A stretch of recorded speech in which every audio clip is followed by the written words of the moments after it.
সকলকে স্বাগতম জনাই ষ্টুডিঅত মই জাহ্নবী লৈছো star cement presents time 8 brick breaking ৰাজ্যত অব্যাহত আছে নকল সোণৰ বিৰুদ্ধে অভিযান আৰু এই অভিযানৰ পিছতে বঙালমৰাত আৰক্ষীয়ে নকল সোণৰ বৃহৎ ঘাটি উৎখাত কৰিছে লগতে নকল সোণৰ লয় হৈতে বা নকল সোণৰ বেহাৰ হৈতে জড়িত থকা আব্দুল আজিজক গ্ৰেপ্তাৰ কৰিবলৈ সক্ষম হৈছে নকল সোণৰ হৈতে দীৰ্ঘদিনৰ পৰাই এদৰে অবৈধ ব্যৱসায়ত জড়িত হৈ থকাৰ অভিযোগ উত্থাপন হৈছে আব্দুল আজিজৰ বিৰুদ্ধে লৈছে মুহূৰ্তৰ সবিশেষ বঙালমৰাত নকল সোণৰ বৃহৎ ঘাটি উৎখাত কৰা হৈছে নকল সোণৰ বিৰুদ্ধে ৰাজ্যত আৰক্ষীৰ অভিযান অব্যাহত আছে আৰক্ষী অধীক্ষক মিহিৰজিৎ গায়নৰ একশ্যন আৰম্ভ হৈছে যাৰ পৰিণতি স্বৰূপে নকল সোণৰ বৃহৎ ঘাটি উৎখাত হৈছে বঙালমৰা আৰক্ষীৰ অভিযানত উৎখাত কৰা হৈছে নকল সোণৰ এই বৃহৎ ঘাটি দৌলতপুৰ আৰক্ষীৰ অভিযানত বৃহৎ সংখ্যক নকল সোণৰ নাও উদ্ধাৰ কৰিছে আৰক্ষী 16টা নকল সোণৰ নাও লগতে এটা যীশুৰ মূৰ্তি উদ্ধাৰ কৰিবলৈ সক্ষম হৈছে আৰক্ষী দৌলতপুৰৰ আব্দুল আজিজৰ ঘৰত উদ্ধাৰ কৰা হৈছে এই বৃহৎ সংখ্যক নকল সোণখিনি আব্দুল আজিজে ঘৰতে দীৰ্ঘদিনৰ পৰাই এনেধৰণে নকল সোণৰ নাও যীশুৰ মূৰ্তি বনাই আছিল বুলি অভিযোগ উত্থাপন হোৱা দেখিবলৈ পোৱা গৈছে গোপন খবৰৰ ভিত্তিত বঙালমৰা আৰক্ষীয়ে চলাইছিল অভিযান আৰু সেই অভিযানৰ পিছতেই এতিয়া আৰক্ষীয়ে এই নকল সোণৰ ঘাটি উৎখাত কৰাৰ লগতে হাতেলুতে গ্ৰেপ্তাৰ কৰিছে আব্দুল আজিজক আৰু বঙালমৰাত এইদৰে নকল সোণৰ বৃহৎ ঘাটি উৎখাত কৰিছে আৰক্ষীয়ে যিহেতু ৰাজ্যত নকল সোণৰ বিৰুদ্ধে অভিযান অব্যাহত থকা দেখিবলৈ পোৱা গৈছে ইয়াৰ পূৰ্বেও নকল সোণৰ বিৰুদ্ধে এইদৰে আৰক্ষী অভিযান চলাইছিল নকল সোণৰ বিৰুদ্ধে কঠোৰ হোৱা দেখিবলৈ পোৱা গৈছে আৰু যিসকলে নকল সোণৰ সৈতে জড়িত হৈ থাকে বা এনেধৰণৰ অবৈধ ব্যৱসায়ৰ সৈতে যিসকল জড়িত সেইসকলৰ বিৰুদ্ধে যিহেতু আৰক্ষীৰ একশ্যন আৰম্ভ হোৱা দেখিবলৈ পোৱা গৈছিল আৰু এইবাৰ বঙালমৰাত এইদৰে আৰক্ষী একশ্যন আৰম্ভ কৰিছে আৰক্ষী অধীক্ষক মিহিৰজিৎ গায়নে আৰম্ভ কৰিছে একশ্যন আৰু বঙালমৰা আৰক্ষী অধীক্ষক মিহিৰজিৎ গায়নৰ নেতৃত্বতে বঙালমৰা আৰক্ষীয়ে অভিযান চলাই এই নকল সোণৰ বৃহৎ ঘাটি উৎখাত কৰিবলৈ সক্ষম হৈছে দৌলতপুৰত আৰক্ষীয়ে চলাইছিল অভিযান আৰু এক গোপন সূত্ৰৰ ভিত্তিত চলোৱা এই অভিযানতে এই বৃহৎ সংখ্যক নকল সোণৰ নাও উদ্ধাৰ কৰিবলৈ সক্ষম হৈছে আৰক্ষীয়ে দৌলতপুৰত আব্দুল আজিজৰ ঘৰত গোপন খবৰৰ ভিত্তিত চলাইছিল আৰক্ষী অভিযান আৰু সেই অভিযানৰ পিছতে আৰক্ষীয়ে এইদৰে জব্দ কৰিছে বৃহৎ সংখ্যক নকল সোণ 16খনকৈ নকল সোণৰ নাও আৰু এটা যীশুৰ মূৰ্তি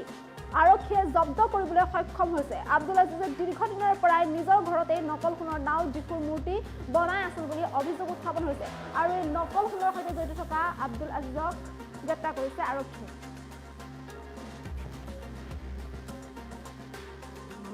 বনোৱা মেচিন যিবিলাক আছে সেইবিলাক পোৱা গ'ল আৰু টকা আপোনাৰ 53,000 টকা পোৱা গৈছে নাই ইয়াৰ থানাৰ পৰা খবৰ আহিছে যে এনেকৈ আপোনাৰ দৌলতপুৰত আব্দুল আজিজে আপোনাৰ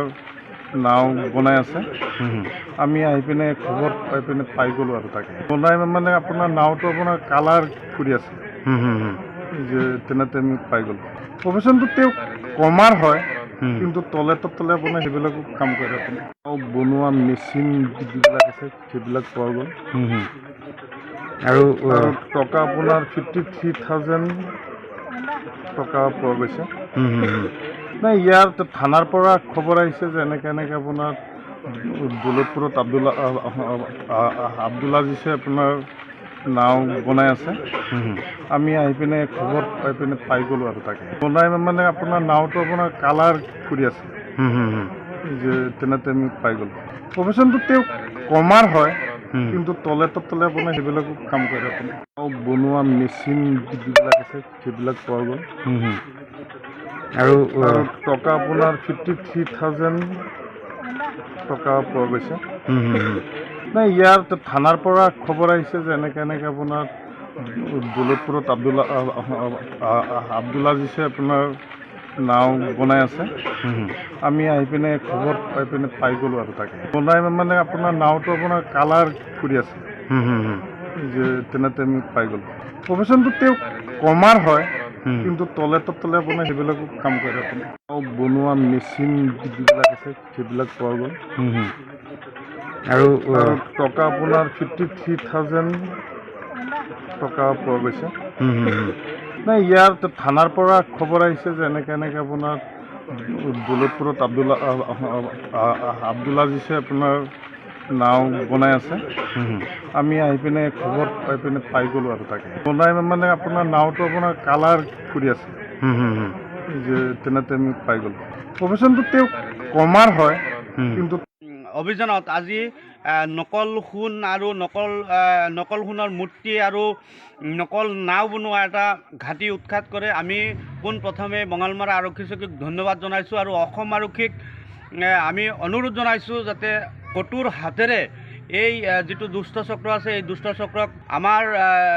নৱপ্ৰজন্মৰ কোনো যুৱকে যাতে এই সহজে উপাৰ্জন কৰা ধনৰ যিটো পন্থা এই পন্থাত যাতে ধাৱমান নহয়, আকৰ্ষিত নহয়, তাৰ কাৰণে অসম আৰক্ষীয়ে কঠোৰ হাতেৰে এই দুষ্ট চক্ৰক মানে প্ৰতিহত কৰিব লাগে। আৰু যিটো ঘাটি আজি উৎখাত কৰা হৈছে, যিজন দোষী ব্যক্তিক আজি কৰায়ত্ব কৰা হৈছে তাৰ ওপৰত দৃষ্টান্তমূলক শাস্তিৰ ব্যৱস্থা কৰিব লাগে। অভিযানত আজি নকল সোণ আৰু নকল সোণৰ মূৰ্তি আৰু নকল নাও বনোৱা এটা ঘাটি উৎখাত কৰে। আমি পোনপ্ৰথমে বঙালমৰা আৰক্ষী চকীক ধন্যবাদ জনাইছোঁ আৰু অসম আৰক্ষীক আমি অনুৰোধ জনাইছোঁ যাতে কঠোৰ হাতেৰে এই যিটো দুষ্ট চক্ৰ আছে এই দুষ্ট চক্ৰক আমাৰ নৱপ্ৰজন্মৰ কোনো যুৱকে যাতে এই সহজে উপাৰ্জন কৰা ধনৰ যিটো পন্থা এই পন্থাত যাতে ধাৱমান নহয়, আকৰ্ষিত নহয়, তাৰ কাৰণে অসম আৰক্ষীয়ে কঠোৰ হাতেৰে এই দুষ্ট চক্ৰক মানে প্ৰতিহত কৰিব লাগে। আৰু যিটো ঘাটি আজি উৎখাত কৰা হৈছে, যিজন দোষী ব্যক্তিক আজি কৰায়ত্ব কৰা হৈছে তাৰ ওপৰত দৃষ্টান্তমূলক শাস্তিৰ ব্যৱস্থা কৰিব।